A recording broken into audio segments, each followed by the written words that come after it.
बच्चों, पेट भरकर खा लीजिए। मुझे लगता है आज रात बहुत भयानक बारिश होने वाली है। हम अपने घर में सुरक्षित रहेंगे। नीचे जमीन पर रानी चींटी और उसकी सेना परेशान थी। वे अपने हजारों सफेद अंडों को सुरक्षित जगह ले जाने की कोशिश कर रहे थे, लेकिन वे बहुत धीमे थे। जल्दी हाथ चलाइए बहनों, बादल काले हो रहे हैं।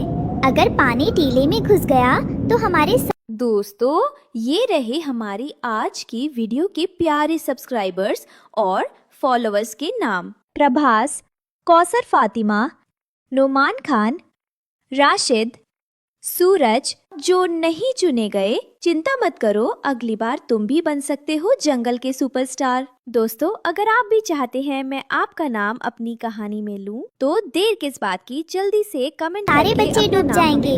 हमें हमें उस ऊंची जगह पहुंचना है। रानी माँ, हवा बहुत तेज है। हमारे पैर जमीन पर टिक नहीं रहे हैं। हम लड़खड़ा रहे हैं। अगर अंडा गिर गया तो? और रास्ता बहुत लंबा है रानी माँ। हम अपनी पूरी ताकत लगा रहे हैं, लेकिन तूफान हमसे तेज चल रहा है। क्या हम समय पर पहुँच पाएंगे? रुकना मत, एक पल के लिए भी मत रुकना। सोचो, ये अंडे हमारा भविष्य हैं। अगर हम थक गए तो हमारी पूरी दुनिया खत्म हो जाएगी। बस थोड़ा और जोर लगाओ। अचानक मौसम बदला। काले बादलों ने सूरज को ढक लिया। गड़ गड़ करक बिजली चमकी और मूसलाधार बारिश शुरू हो गई। जंगल में अंधेरा छा गया। बारिश का पानी तेजी से जमीन पर भरने लगा। तालाब के पास गोलू बत्तख और उसका परिवार मजे कर रहा था। चींटियां मदद मांग रही थी, लेकिन बत्तखों ने ध्यान नहीं दिया। गोलू भाई, कृपया हमें अपनी पीठ पर बिठा लीजिए, हम डूब रहे हैं। अरे हटो, बारिश का मजा लेने दो। हम बत्तख हैं, हमें पानी से डर नहीं लगता। तुम अपना देखो। पानी का बहाव तेज हो गया। चींटियों का टीला टूट गया और हजारों चींटियां और उनके अंडे पानी में बहने लगे। वे तिनकों के सहारे जान बचाने की कोशिश कर रही थी। हे भगवान, कोई तो मदद करो, एक पूरी पीढ़ी खत्म हो जाएगी। रानो अपने सूखे और गर्म घोंसले में बैठी थी। उसने नीचे झांका और रानी चींटी की चीख सुनी। रानो का दिल पसीज गया। मैं यहाँ आराम से बैठी हूँ और नीचे हजारों जाने जा रही हैं। नहीं, मैं एक माँ हूँ। मैं दूसरी माँ को ऐसे हारते हुए नहीं देख सकती। रानो ने एक कठोर फैसला लिया। वो बारिश में बाहर निकली और अपने ही घर की छत को चोट से तोड़ने लगी। माँ, आप क्या कर रही हैं? अगर आप छत तोड़ देंगी तो हमारा घर भीग जाएगा, हमें ठंड लगेगी। बेटा, हम थोड़ा भीग लेंगे तो सूख जाएंगे, लेकिन अगर वे डूब गए तो कभी वापस नहीं आएंगे। रानो ने वो बड़ा पत्ता नीचे पानी में गिरा दिया। पत्ता एक बड़ी नाव की तरह रानी चींटी के पास जा गिरा। रानो खुद भी नीचे आ गई। रानी बहन, जल्दी से अपने अंडों के साथ इस पत्ते पर चढ़ जाइए, ये नहीं डूबेगा। कालू और बंटी ये सब देख रहे थे। देखो उस पागल रानो को, चींटियों को बचाने के लिए अपना घर तोड़ दिया। अब खुद भी मरेगी और बच्चों को भी मारेगी।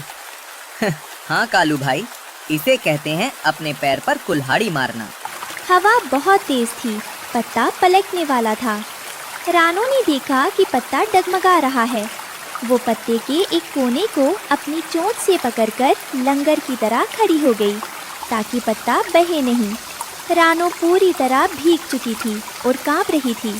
रानो बहन, आप कांप रही हैं, हमें छोड़ दीजिए और अपनी जान बचाइए।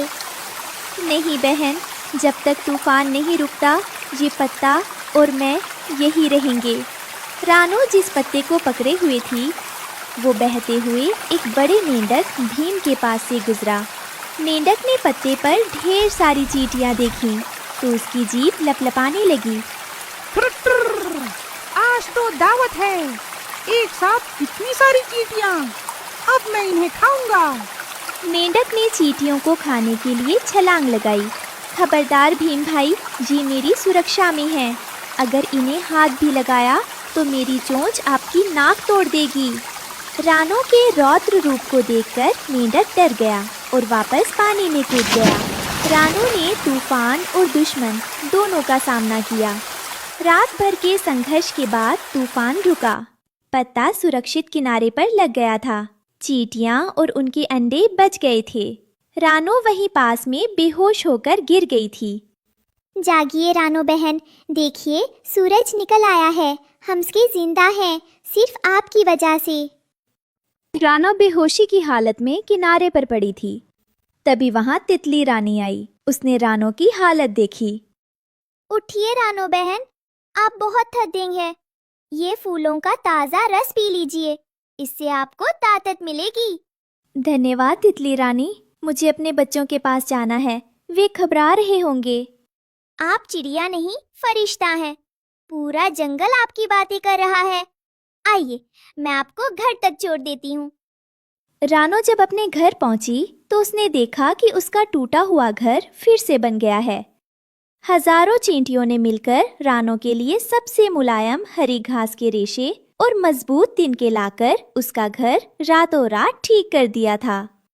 आपने हमें एक रात दी, हमने आपको जीवन भर के लिए घर दे दिया। आपका बलिदान हम कभी नहीं भूलेंगे।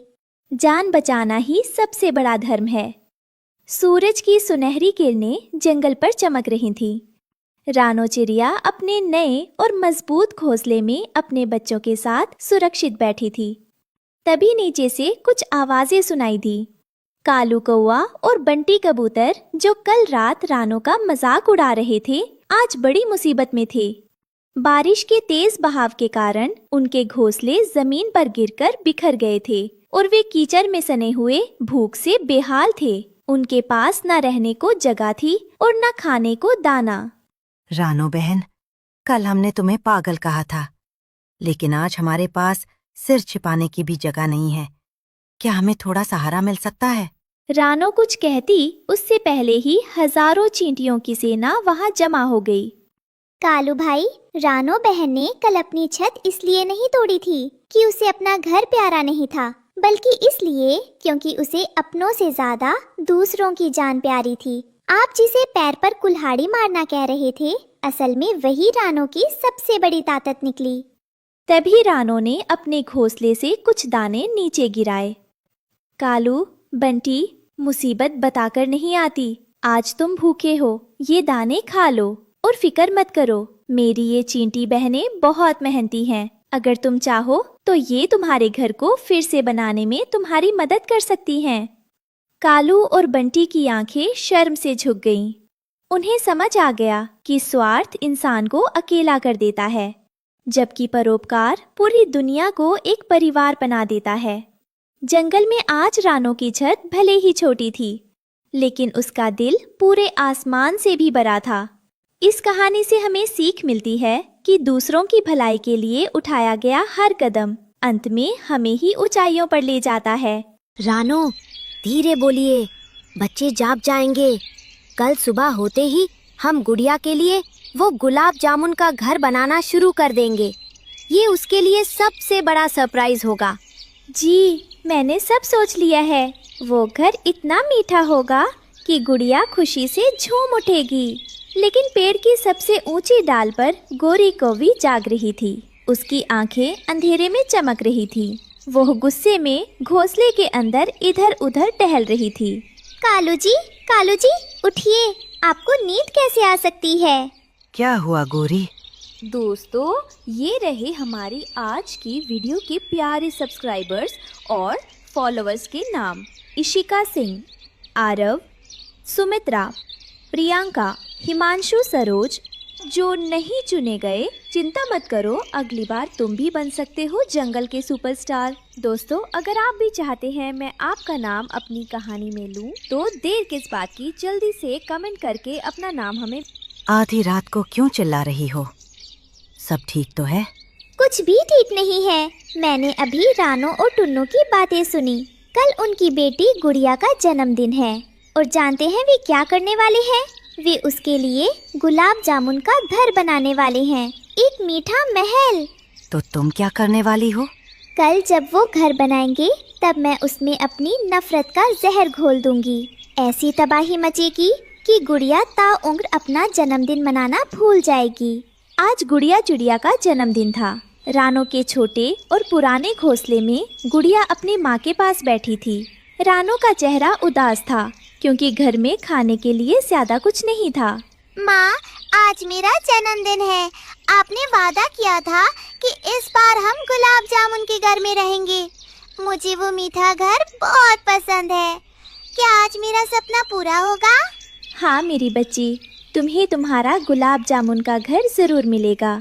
तुम्हारे पिताजी इंतजाम करने गए हैं। तुम बस अपनी आंखें बंद करके अच्छी अच्छी बातें सोचो। लेकिन माँ, पिताजी तो खाली हाथ गए थे। हम गुलाब जामुन का घर कैसे बनाएंगे? हमारे पास तो पैसे भी नहीं हैं। शांत रहो कुकू, गुड़िया का दिल मत तोड़ो। मैं और तुम्हारे पिताजी कुछ ना कुछ जरूर करेंगे। टुन्नू चिड़ा जंगल के रास्ते पर सिर झुकाए बैठा था। रानो उसके पास उड़कर आई। दोनों बहुत परेशान लग रहे थे। रानो, मैं हार गया। मैंने हर जगह कोशिश की, लेकिन गुलाब जामुन खरीदना हमारे बस की बात नहीं है। मैं अपनी बेटी का एक छोटा सा सपना भी पूरा नहीं कर सका। हिम्मत मत हारिए टुन्नू जी। मैंने सुना है कि जंगल के किनारे जो हलवाई की दुकान है, वे लोग टूटे फूटे और बासी गुलाब जामुन पीछे फेंक देते हैं। हम उन्हें ही चुनकर लाएंगे और गुड़िया के लिए घर बनाएंगे। हमारे लिए वही काफी है। कचरे से खाना उठाना? हमारी ये हालत हो गई है। ठीक है, अपनी बेटी की खुशी के लिए मैं ये भी करूँगा। रानो और टुन्नू हलवाई की दुकान के पीछे गए। वहाँ गंदगी थी और मक्खियाँ भिन आ रही थीं। वहाँ कुछ टूटे हुए पिचके हुए गुलाब जामुन के टुकड़े पड़े थे। रानो और टुन्नू ने शर्मिंदगी महसूस करते हुए उन्हें अपनी चोंच में उठाना शुरू किया। टुन्नू जी जल्दी कीजिए, कोई देख ना ले। जो सबसे साफ टुकड़े हैं उन्हें ही उठाइएगा। जी रानो, बस कुछ और टुकड़े मिल जाए तो एक छोटा सा घर बन जाएगा। दोनों पति पत्नी ने बड़ी मेहनत से उन चिपचिपे और टूटे हुए गुलाब जामुन के टुकड़ों को जोड़ कर एक छोटा सा लेकिन प्यारा सा घर बनाया। वह घर टेढ़ा मेढ़ा था, लेकिन उसमें माता पिता का प्यार भरा था। देखिए, ये बन गया। भले ही ये बासी मिठाई का बना है, लेकिन गुड़िया इसे देखकर बहुत खुश होगी।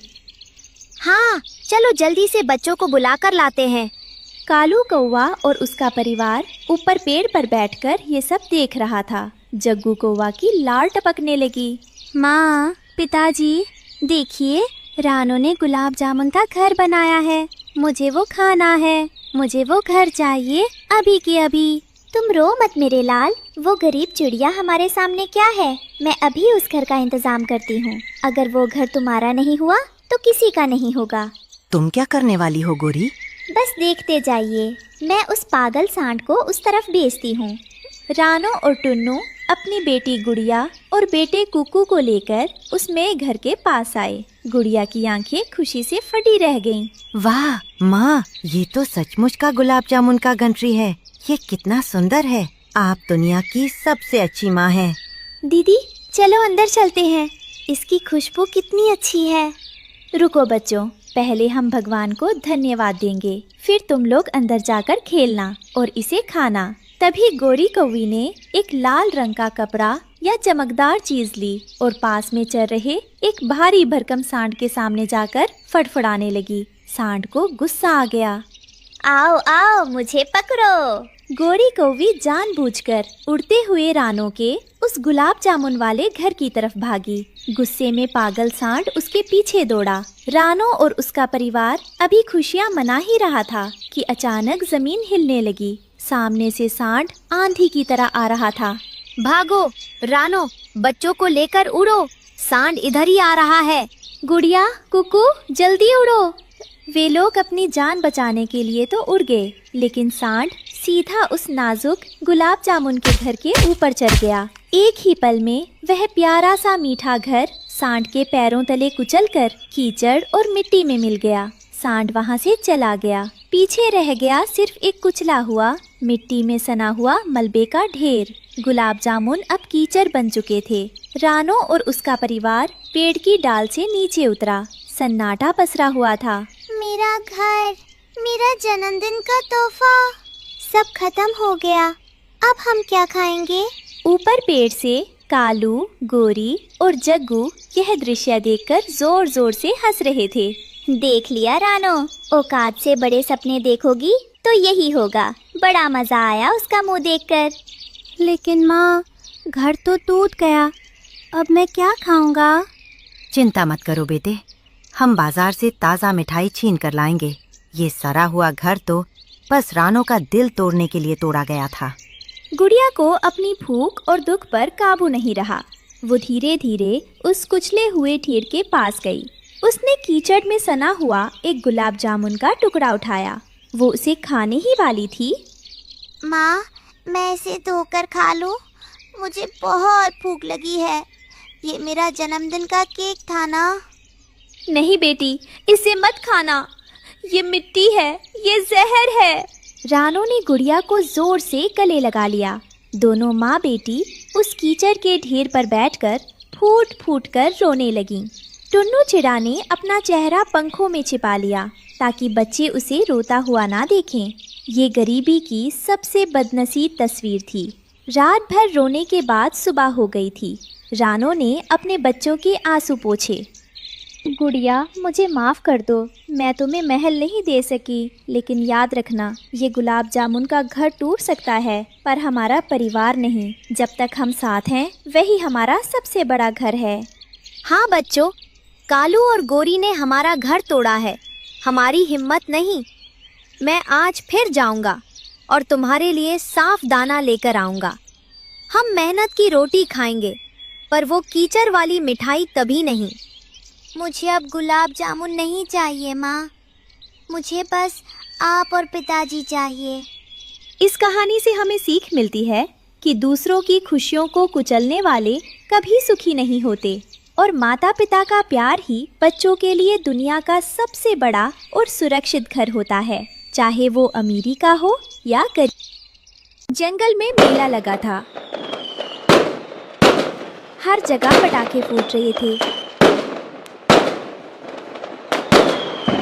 रानो का बेटा कुकू और बेटी गुड़िया बहुत खुश थे। तभी कालू कौवा के बेटे जग्गू ने शरारत की। ए कुकू, ये देखो, सबसे बड़ा पटाखा। जग्गू ने एक तेज रोशनी वाला पटाखा कुकू के बिल्कुल चेहरे के पास फोड़ दिया। धड़ाम! कुकू की आंखों में धुआं और चिंगारी चली गई। मेरी आंखें!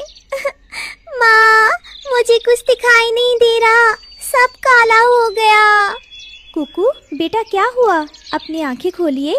रानो और टुन्नू कुकू को लेकर डॉक्टर के पास भागे। डॉक्टर कबूतर ने कुकू की आंखों की जांच की। माहौल बहुत गंभीर था। रानो बहन, मुझे माफ करना। उस पटाखे की तेज रोशनी और धुएं ने कुकू की आंखों की रोशनी छीन ली है। अब ये कभी देख नहीं पाएगा। ऐसा मत कहिए डॉक्टर साहब, मेरा बेटा अभी छोटा है, वो अंधेरे में कैसे जिएगा? कोई तो रास्ता होगा। एक ही रास्ता है। नील पर्वत पर एक इच्छाधारी नागिन रहती है। उसके पास जादुई सुरमा है, लेकिन वहां जाना मौत को दावत देना है। अगली सुबह कुकू अपनी जगह से उठने की कोशिश करता है और पानी के मटके से टकराकर गिर जाता है। माँ, क्या सुबह हो गई? मुझे सूरज क्यों नहीं दिख रहा? क्या अभी भी रात है? भैया, सुबह हो गई है, लेकिन आप देख नहीं सकते। रानो ये देखकर फूट फूट कर रोने लगती है। एक माँ अपने बच्चे को ऐसे लाचार नहीं देख सकती। रानो ने अपने आंसू पोंछे और एक बड़ा फैसला लिया। उसने अपने पंख कस लिए। टुन्नू जी, मैं नील पर्वत जा रही हूँ। जब तक मैं अपने बेटे की आंखों में रोशनी नहीं लौटा देती, मैं वापस नहीं आऊँगी। रानो, वो रास्ता बहुत खतरनाक है, वहाँ बर्फीले तूफान आते हैं। अगर आपको कुछ हो गया तो? एक माँ के लिए बच्चे से बढ़कर कुछ नहीं। आप बच्चों का ख्याल रखिएगा। शाम के समय रानो जाने ही वाली थी कि उसने देखा खेल के मैदान में कालू कौवा और जग्गू कुकू को तंग कर रही हैं। अरे देखो, अंधा कुकू, अब ये हमारे साथ पकड़म पकड़ाई कैसे खेलेगा? ये तो किसी पेड़ से टकराकर ही मर जाएगा। चल हट अंधे, रास्ते से हट। खबरदार कालू भाई, आज मेरा बेटा देख नहीं सकता। इसका जिम्मेदार आपका बेटा है और आप उसका मजाक उड़ा रहे हैं। याद रखिएगा, वक्त बदलते देर नहीं लगती। रानो नील पर्वत की ओर उड़ रही थी। हवा बहुत तेज थी। रानो अकेली थी, लेकिन उसका हौसला बहुत बड़ा था। बस थोड़ी दूर। और रानो, हिम्मत मत हारना, कुकू तुम्हारा इंतजार कर रहा है। नील पर्वत पर बहुत ठंड थी। रानो के पंख जमने लगे थे। तेज हवा उसे पीछे धकेल रही थी। हू रानो एक चट्टान के पीछे छिप गई। उसके शरीर में ताकत नहीं बची थी, लेकिन बेटे का चेहरा याद आते ही उसने फिर उड़ान भरी।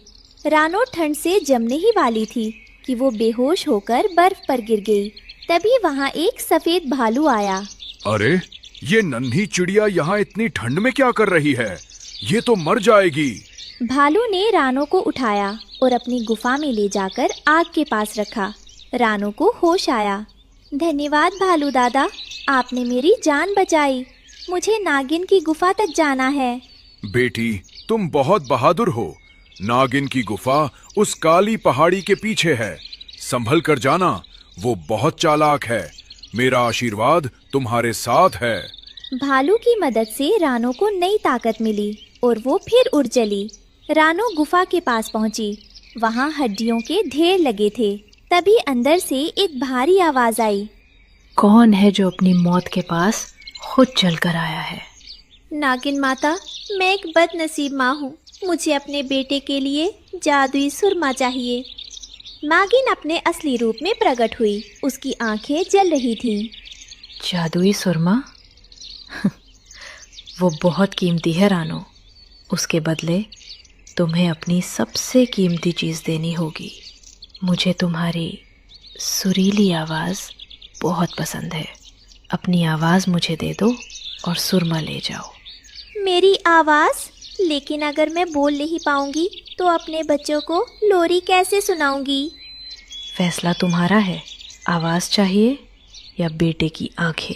रानो ने एक पल सोचा। उसने अपनी आंखों में बेटे की तस्वीर देखी। उसने नागिन को इशारे से हाँ कर दी। एक जादुई रोशनी रानो के गले से निकलकर नागिन के पास चली गई। रानो की आवाज हमेशा के लिए चली गई। बदले में नागिन ने उसे सुरमे की डिब्बी दी। रानो घर लौटी। वो बहुत थकी हुई थी। टुन्नू और बच्चे उसे देखकर दौड़ पड़े। रानो कुछ बोल नहीं पाई। उसने बस कुकू को गले लगा लिया और सुरमा निकाला। रानो, आप आ गई? क्या आप सुरमा ले आई?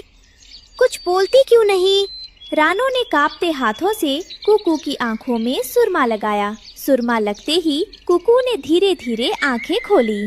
माँ, मैं देख सकता हूँ। मुझे आप दिख रही हैं। मुझे सब दिख रहा है। कुकू खुशी से नाचने लगा। सब खुश थे। माँ, आप कुछ बोलती क्यों नहीं? मुझे वही लोरी सुनाइए ना। मैं बहुत दिनों से नहीं सोया। रानो ने मुंह खोला, लेकिन कोई आवाज नहीं निकली। सिर्फ टुन्नू समझ गया कि रानो ने क्या कुर्बानी दी है। बेटा, तुम्हारी माँ ने तुम्हें रोशनी देने के लिए अपनी आवाज खो दी है। अब ये कभी गा नहीं पाएगी। अगली सुबह जब सूरज की पहली किरणें रानो के नए हरे घर पर पड़ी, तो पूरा जंगल एक अजीब सी शांति में डूबा था। रानो चुपचाप अपने बच्चों को दाना खिला रही थी। तभी वहाँ कालू कौवा और उसका बेटा जग्गू आए। कालू का सिर शर्म से झुका हुआ था और जग्गू की आंखों में आंसू थे। रानो बहन, मैं अपनी करनी पर बेहद शर्मिंदा हूँ। मैंने और मेरे बेटे ने कुकू का मजाक उड़ाया, उसे अंधेरे में धकेला। लेकिन जब मैंने सुना कि तुमने अपने बेटे की आंखों के लिए अपनी आवाज तक कुर्बान कर दी, तो मेरी रूह कांप गई। मैं तो एक अच्छा पड़ोसी भी ना बन सका और तुम ममता की मिसाल बन गई। कुकू भाई, मुझे माफ कर दो। मेरी एक शरारत ने तुम्हारी माँ की आवाज़ छीन ली। मैं बहुत बुरा हूँ। टुन्नू चिरा गुस्से में उन्हें भगाने ही वाला था, लेकिन रानो ने आगे बढ़कर टुन्नू का पंख पकड़ लिया और मना किया। उसने जमीन पर अपनी चोंच से एक लकीर खींची और जग्गू का हाथ कुकू के हाथ में थमा दिया। रानो बोल नहीं सकती थी, लेकिन उसकी आंखों से ममता की ऐसी भाषा बह रही थी जिसे पूरा जंगल समझ पा रहा था। वो चाह रही थी कि बच्चे नफरत को भूलकर दोस्ती का हाथ थामे। कालू कौवा फूट फूट कर रोने लगा। रानो, आज तुमने मेरी आंखें खोल दी। आवाज भले ही नागिन के पास चली गई हो, लेकिन तुम्हारी खामोशी आज पूरे जंगल में सबसे ऊंची और सबसे मीठी गूंज बन गई है। तुम सिर्फ एक पक्षी नहीं, तुम साक्षात ममता का रूप हो। कुकू ने अपनी माँ का हाथ कसकर पकड़ लिया। माँ, आप भले ही लोरी ना गा सके, लेकिन आपकी धड़कनों की आवाज़ मेरे लिए दुनिया का सबसे सुंदर संगीत है। कुकू अपनी माँ से लिपटकर रोने लगा। उस दिन जंगल ले जाना कि माँ की ममता का कोई मोल नहीं होता। इस कहानी से हमें सीख मिलती है कि माँ अपने बच्चों की खुशी के लिए अपना सब कुछ त्याग सकती। जंगल में उस दिन बहुत तेज आंधी चल रही थी। रानो चिड़िया सुबह से दाने की तलाश में थी, लेकिन उसे एक भी दाना नहीं मिला था। वो बहुत दुखी थी। हे भगवान, आज मौसम कितना खराब है। मेरे बच्चे घर पर भूखे बैठे मेरा इंतजार कर रहे होंगे। मैं खाली हाथ घर कैसे जाऊं? तभी रानो की नज़र नदी किनारे पड़ी एक बूढ़ी चिड़िया पर गई, जो भूख और प्यास से तड़प रही थी। रानो अपना दुख भूलकर उसके पास गई। बेटी, थोड़ा पानी, मुझे बहुत प्यास लगी है। अम्मा, आप चिंता ना करें, मैं अभी आपके लिए पानी लाती हूँ। रानो ने अपनी परवाह किए बिना जो थोड़ा सा खाना उसने अपने बच्चों के लिए बचा रखा था, वो उस बूढ़ी चिड़िया को दे दिया। तुम बहुत दयालु हो बेटी। तुम्हारे पास खुद कुछ नहीं था, फिर भी तुमने मेरी मदद की। ये लो, ये एक जादुई बीज है, इसे अपने घर के पास बो देना। धन्यवाद अम्मा, लेकिन इससे क्या होगा? ये तुम्हारी गरीबी दूर कर देगा। बस इसका इस्तेमाल समझदारी से करना। रानो अपने घोंसले में लौटती है। कुकू और गुड़िया रो रहे थे। घोंसला बहुत पुराना और कमजोर था। माँ, आप आ गई, हमें बहुत जोरों की भूख लगी है। माँ, क्या आप हमारे लिए खाना लाई हैं? मेरे बच्चों, मुझे माफ़ कर दो, आज मैं तुम्हारे लिए खाना नहीं ला पाई, लेकिन मैं एक जादुई बीज लाई हूँ। शायद कल हमारी किस्मत बदल जाए। रात का समय, रानो उदास मन से जमीन में वो बीज बो रही थी। बच्चे ऊपर से देख रहे थे। रानो ने वो बीज जमीन में दबा दिया और भगवान से प्रार्थना की। उसे नहीं पता था कि सुबह क्या होने वाला है। हे ईश्वर, मेरे बच्चों को अब और दुख मत देना, उनकी रक्षा करना। सूरज की पहली किरण के साथ जहाँ बीज बोया था, वहाँ एक बड़ा सुंदर भूरे रंग का चॉकलेट का घर खड़ा था। अगली सुबह जब रानो और बच्चों की नींद खुली तो वे हैरान रह गए। उनकी टूटी हुई डाल के नीचे एक शानदार घर था, जो पूरा का पूरा चॉकलेट का बना था। माँ, देखो, ये तो चॉकलेट का घर है। क्या खुशबू आ रही है। ये तो सचमुच जादू है। चलो बच्चों, अब हमें कभी भूखा नहीं रहना पड़ेगा। बच्चे और रानो घर के अंदर जाते हैं। माँ, ये दीवार कितनी मीठी है। ये तो दुनिया का सबसे अच्छा घर है। धीरे खाओ बच्चों, अब ये हमारा ही घर है। हमें अब धूप और बारिश से डरने की जरूरत नहीं। वे तीनों बहुत खुश थे। उन्हें स्प्ली की उनके दुख हमेशा के लिए खत्म हो गए हैं। कालू कौवा उस चॉकलेट के घर को अपने पैर से देख रहा था। रानो चिड़िया खिड़की से देख रही थी। अरे वाह, रानो के तो मजे आ गए। चॉकलेट का महल। लेकिन रानो, ये मत भूलो कि प्रकृति के नियम कभी नहीं बदलते। कालू भाई, आप भी आइए और थोड़ा चख लीजिए। नहीं नहीं, मैं तो तिनकों के घोंसले में ही ठीक हूँ। मुझे ये घर कुछ ठीक नहीं लग रहा। दोपहर होते होते सूरज की गर्मी बढ़ने लगी और जैसा कि कालू कौवे ने सोचा था, चॉकलेट का वो सुंदर घर पिघलने लगा। माँ, देखो, छत से कुछ टपक रहा है। मेरे पंख चिपचिपे हो रहे हैं। अरे नहीं, ये घर तो पिघल डर रहा है। बच्चों, जल्दी बाहर निकलो। रानो और बच्चे भागने की कोशिश करते हैं, लेकिन दरवाजा पिघलकर जाम हो गया। माँ, ये दरवाजा तो खुल नहीं रहा। अब कैसे बाहर जाएंगे? घबराओ मत गुड़िया, मेरा हाथ पकड़ो। हमें किसी भी तरह इस लालच के महल से निकलना होगा। जोर लगाओ। बड़ी मुश्किल से रानो ने अपने बच्चों को खींचकर बाहर निकाला। देखते ही देखते वो सुंदर महल पिघलकर जमीन पर एक मीठा कीचड़ बन गया। शुक्र है भगवान का, तुम दोनों सुरक्षित हो। हम बाल बाल बचे। माँ, हमारा सुंदर घर और खाना सब खत्म हो गया। अब हम क्या करेंगे? शाम का समय, रानो और बच्चे नदी में नहाकर साफ हो चुके हैं और वापस अपने पुराने टूटे घोंसले को सही कर रहे थे। बच्चों, आज हमने एक बड़ी सीख सीखी है। बिना मेहनत के मिला हुआ जादू ज्यादा दिन नहीं टिकता। तिनका तिनका जोड़कर बनाया हुआ हमारा ये घोंसला ही हमारा असली और सुरक्षित घर है। आप सही कह रही हैं माँ। अब हम लालच नहीं करेंगे, हम मेहनत करेंगे। अगली सुबह रानो और बच्चों ने सोचा था कि मुसीबत टल गई, लेकिन उस मीठी चॉकलेट की खुशबू ने जंगल की चींटियों को बुला लिया था। वे सब रानो के पेड़ पर चढ़ने लगीं। माँ, नीचे देखो, हजारों चींटियाँ हमारे पेड़ पर आ रही हैं। अगर वे ऊपर आ गई तो हमें काट खाएंगी। ओह, ये उसी चॉकलेट के लालच का नतीजा है। हमें तुरंत यहाँ से उड़ना होगा और कुछ दिन किसी दूसरी जगह रहना होगा, जब तक बारिश उस मीठे कीचड़ को साफ ना कर दे। मुझे माफ कर दीजिए माँ, मैंने ही उस घर की जिद की थी। अब हमारा पुराना घर भी खतरे में पड़ गया। चींटियों के डर से रानो अपने बच्चों को लेकर दूर एक खेत में आ गई। आज बच्चों ने भी माँ का हाथ बटाने का फैसला किया। उन्होंने कड़ी मेहनत की। शाबाश बच्चों, देखो मेहनत से ढूंढा गया ये एक एक दाना कितना कीमती है। क्या आप थक गए हैं? हाँ माँ, थकान तो हुई है, लेकिन आज हमें डर नहीं लग रहा कि ये खाना पिघल जाएगा या गायब हो जाएगा। और माँ, हम अपनी मेहनत से खाना जमा कर रहे हैं, तो हमें किसी का एहसान भी नहीं लेना पड़ रहा।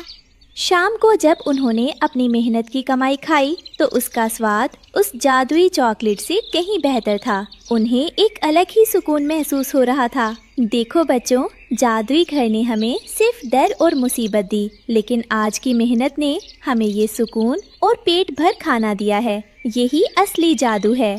जी माँ, अब हम समझ गए, मेहनत की रोटी ही सबसे मीठी होती है। अगली सुबह जब रानो और बच्चे वापस अपने पुराने पेड़ की ओर लौट रहे थे तो उनकी मुलाकात फिर से उसी बूढ़ी चिड़िया से हुई। वो अब पहले से कहीं ज्यादा स्वस्थ और चमक रही थी। बेटी रानो, रुको। मैंने सुना कि तुम्हारा वो जादुई घर पिघल गया और तुम्हें बहुत कष्ट सहना पड़ा। अम्मा, वो मेरी ही गलती थी। मैंने अपनी मेहनत के बजाय जादू पर भरोसा किया, लेकिन उस अनुभव ने मेरे बच्चों को जीवन का सबसे बड़ा पाठ सिखा दिया। अब हमें उस चॉकलेट के महल का कोई दुख नहीं है। बेटी, वो चॉकलेट का घर तुम्हारी परीक्षा थी। तुम उस लालच में फंसी नहीं और मुश्किल समय में भी अपने बच्चों को सुरक्षित बाहर निकाल लाई।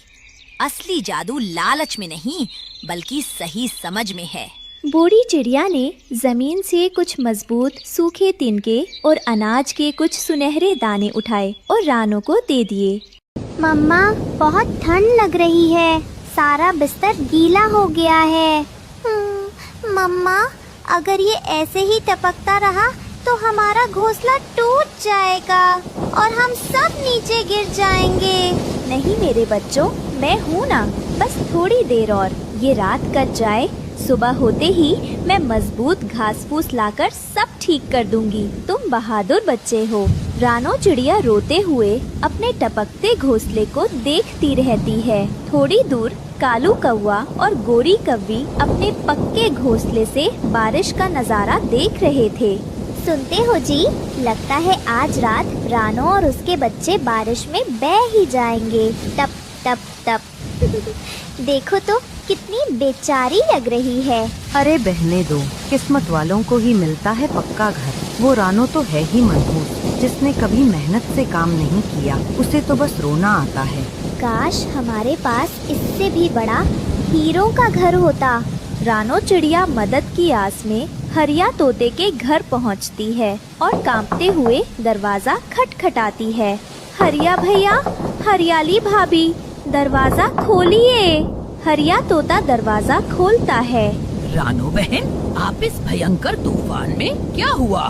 भैया, मेरा तिनकों का घोंसला पूरा गल गया। मेरे बच्चे ठंड से कांप रहे हैं और अब तो घोंसला गिरने भी वाला है। बस आज रात के लिए एक कोना दे दीजिए, सुबह होते ही मैं चली जाऊंगी। हरिया तोते ने अपने घर की टपकती छत की तरफ देखा, जो तेज हवा से हिल रही थी। रानो बहन, मैं आपकी मदद करना चाहता हूँ, पर सच ये है कि मेरा अपना घर भी ज्यादा मजबूत नहीं है। अगर तुम और तुम्हारे बच्चे यहाँ आ गए तो जरा सी भी तेज हवा में ये छत हम सबका वजन नहीं उठा पाएगी और सब टूट जाएगा। हाँ बहन, ये छत हम सबका वजन नहीं उठा पाएगी, हमें माफ कर दीजिए। कोई बात नहीं भैया, मैं समझती हूँ। रानो चिड़िया निराश होकर उस अंधेरी तूफानी रात में वापस अपने टपकते घोंसले की तरफ उड़ चली। अगली सुबह मौसम शांत था। रानो चिड़िया जंगल में लकड़ी लेने जाती है, पर उसका दिल बहुत दुखी था। वो एक पुराने पेड़ के पास बैठकर रोने लगती है। हे भगवान, मैं कैसी माँ हूँ, अपने बच्चों को एक सूखी छत भी नहीं दे सकती। वो पूरी रात ठंड में कांपते रहे और मैं एक माँ होने के नाते कुछ ना कर सकी। रानो के ममता भरे आंसू पेड़ की जड़ पर गिरते हैं। तभी उस पेड़ से एक तेज रोशनी निकलती है और एक जादुई परी प्रकट होती है। क्यों रो रही हो रानो चिड़िया? इतने दुख में क्यों हो? आप कौन? मैं इस जंगल की जादुई परी हूँ। मैंने तुम्हारी मेहनत और तुम्हारे अपने बच्चों के प्रति निस्वार्थ प्यार को पूरी रात देखा है। माँ का प्रेम सबसे बड़ा होता है। मांगो, तुम्हें क्या चाहिए? परी माता, मुझे धन दौलत, सोना चांदी या कोई बड़ा महल नहीं चाहिए। मेरी बस एक ही विनती है, मेरे बच्चों को एक ऐसी छोटी सी छत मिल जाए जो बारिश में जरा भी न टपके, ताकि वो बस चैन से सो सके और मैं भी उन्हें निश्चिंत होकर देख सकूं। रानो, तुम्हारी आंखों में लालच नहीं, सिर्फ ममता है। मैं तुम्हारी निस्वार्थ भावना और संतोष से बहुत प्रसन्न हुई। परी अपनी छड़ी घुमाती है।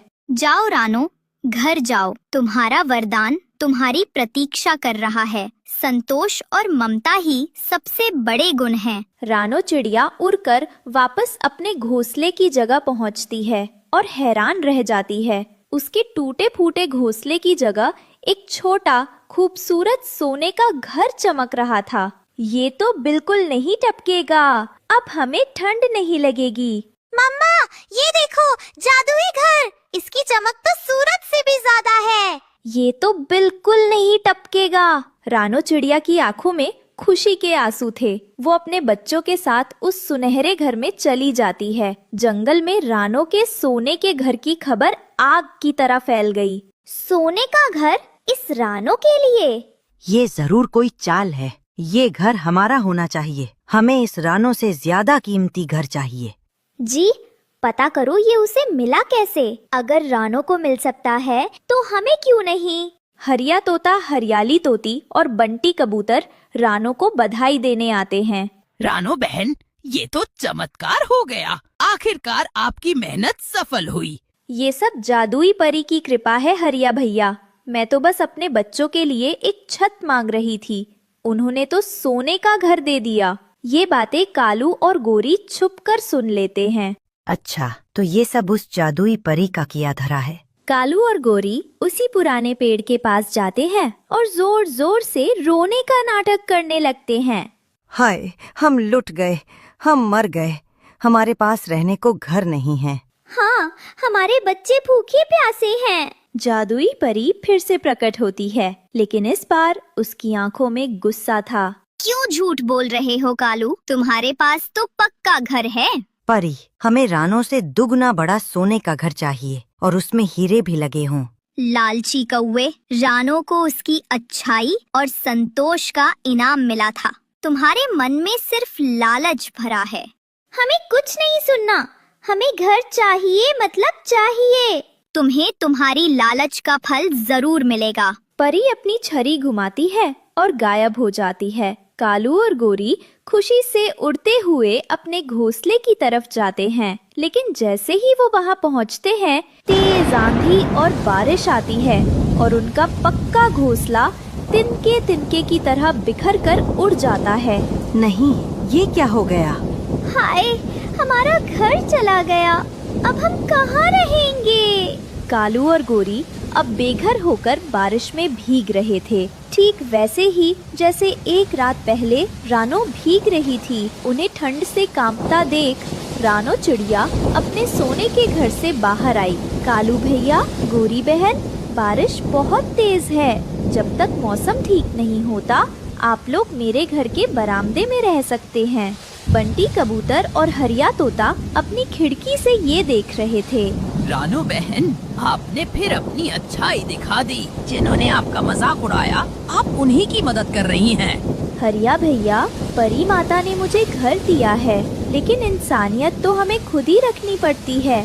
मेरे बच्चों को सूखी छत मिली, अब किसी और को भी दुख में नहीं देखना चाहिए। कालू और गोरी शर्म से अपनी नजरें झुका लेते हैं।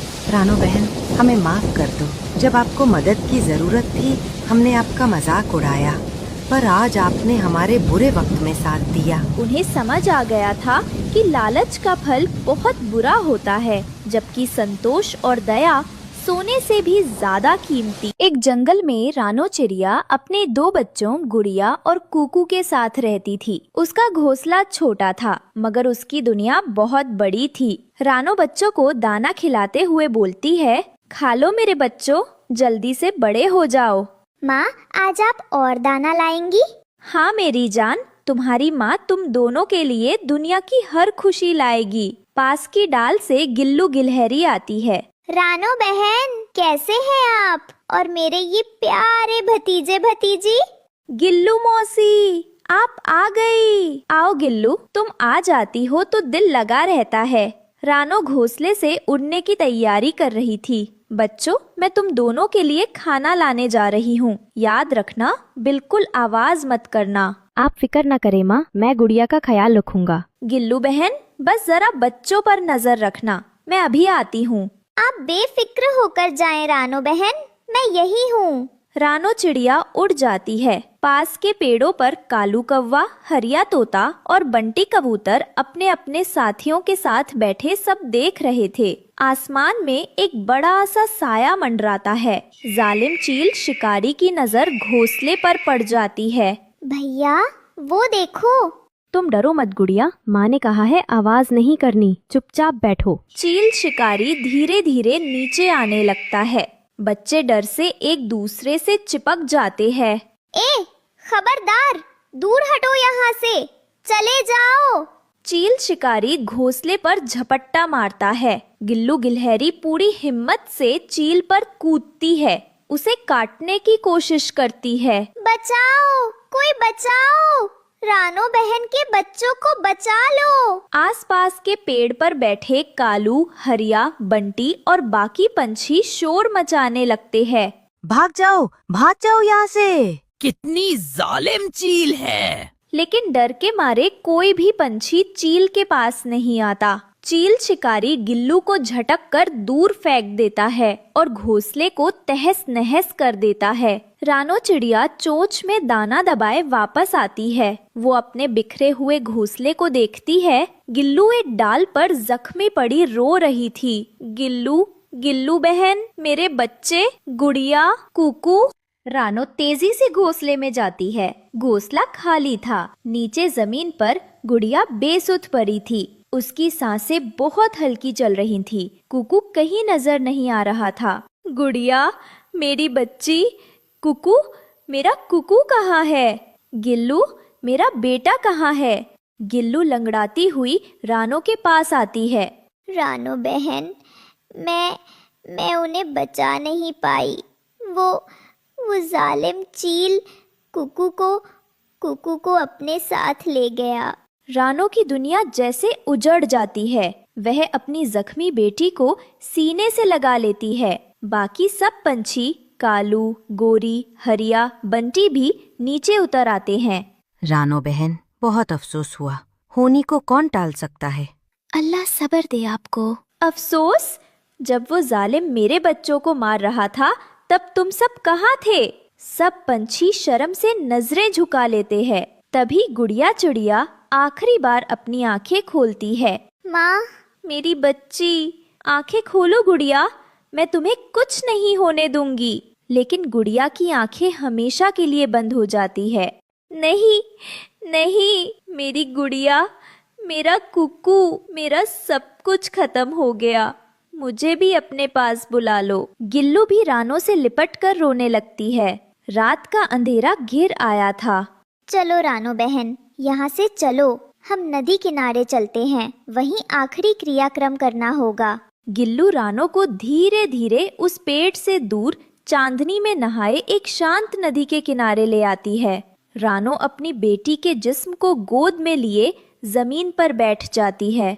वह बस खामोशी से अपनी बच्ची को देखे जा रही थी। रानो बहन, हिम्मत रखो।